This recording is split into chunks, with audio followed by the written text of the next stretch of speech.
जय जगन्नाथ। आपण मानंको पाई गोटे सुवर्ण सुजोग जो खबरटी पाइला परे मु चाहिली आपण मानंको सम्मुखरे ए खबरटी रखिबी जहा फल जो माने योग्य हिताधिकारी अछंती ए सुजोगर संपूर्ण भावरे निःशुल्क फायदा उठेई परिबे। आपण समस्त जानिछंती आम मानंको भितरे अनेक दिव्यांग भाई भौणी माने अछंती जो माने संपूर्ण दृष्टिहीन बा दृष्टिबाधित जदि सेमानंकर जो भी डिसेबिलिटी रही सेटा 40% बा ताठू अधिक सहित जदि से माने ग्रेजुएशन करिसेंती साधारण वर्ग पाई 50% मार्क आउ अन्य वर्ग पाई 45% मार्क रु अधिक रखिसेंती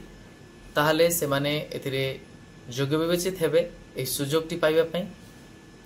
सुजोगटी एमिति जे आपण मानक भितरु जो माने इच्छुक अछंती विभिन्न प्रतियोगितामूलक परीक्षा देबा पई जेभली कि आपण जानिछंती स्टाफ सिलेक्शन कमिशन अंडर रे अनेक गुडी पदपदवी बाहर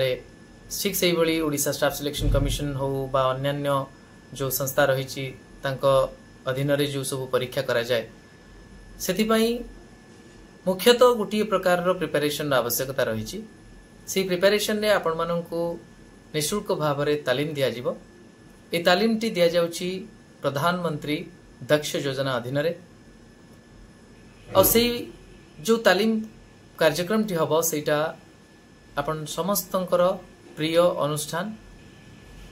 आपण माने कोठी ना कोठी सुनी थिबे से संस्था विषय रे आमे समस्त गर्व करंती सर्वभारतीय स्तर रे संस्था Swami Vivekananda national institute for rehabilitation training and research निर्तार बोली आपण समस्त जानिछंती ओलटपुर ठारे सेटा अवस्थित अछि। सेई ठारे निःशुल्क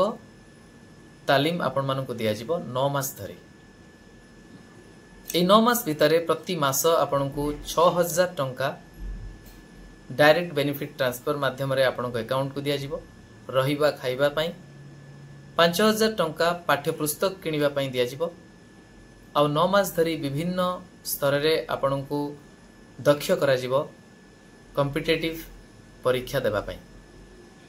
आउ जेमती आपण जानिछंती मॉक टेस्ट रो व्यवस्था रही एसी क्लासरूम अन्य सब किसी व्यवस्था रही तेणु निश्चित भाव में आमे समस्त साधुवाद दबा भारत सरकार को से भली भाव में निर्तार अनुष्ठान को जो माने एटा को क्रियान्वयन करबा पई आगे आछंती। मते जेते बेले ए सूचनाटी मिलिला मु भाबिली जे आपण मानक सम्मुख रे रखिबा पई जा फल रे आपण जदि निजे दिव्यांग होइतिबे निश्चित भाव में ए कार्यक्रम रो सुफल आपण को मिलिबा आवश्यक जहा फल रे आपण माने आउ किछि मास परे ट्रेनिंग नै सारला परे सफल जदि होंती आपण माने जने जने ऑफिसर हिसाब रे हम समस्त को सेवा जोगेबे। याठरू बड़ गर्वर कथा आउ किछि होई न पारे। जो भी कांटेक्ट डिटेल रही तथ्य रही मु आपण मानन को एठी प्रदान करूची जहा फल रे आपण माने तुरंत कांटेक्ट करंतु बा आपण मानकर चिन्हा परिचित भितरे जदि कोनोसी दिव्यांग भाई भणी माने अछंती तांको मध्य ए खबर टी फॉरवर्ड करंतु जहा फल रे से माने ए सुजोग रो लाभ उठेई से मानकर स्वप्न को साकार करंतु। आजि ठारू एडमिशन प्रक्रिया आरंभ होउची। आउ गोटे कथा मध्य मु कहि रखिबा को चाहे सेई पाखापाखी अंचल रे जदि कोनोसी भी सेई भली सफल भाई भणी माने अछंती जो माने ए कॉम्पिटिटिव वर्ल्ड विषय रे बहुत किछि जानि छंती आउ से मानक पाखरे से दक्षता रहिची जे से माने तांकर ए भाई भणी मानकु ट्रेनिंग देई परिबे जने जने ट्रेनर हिसाब रे बा टीचर हिसाब रे से माने मध्य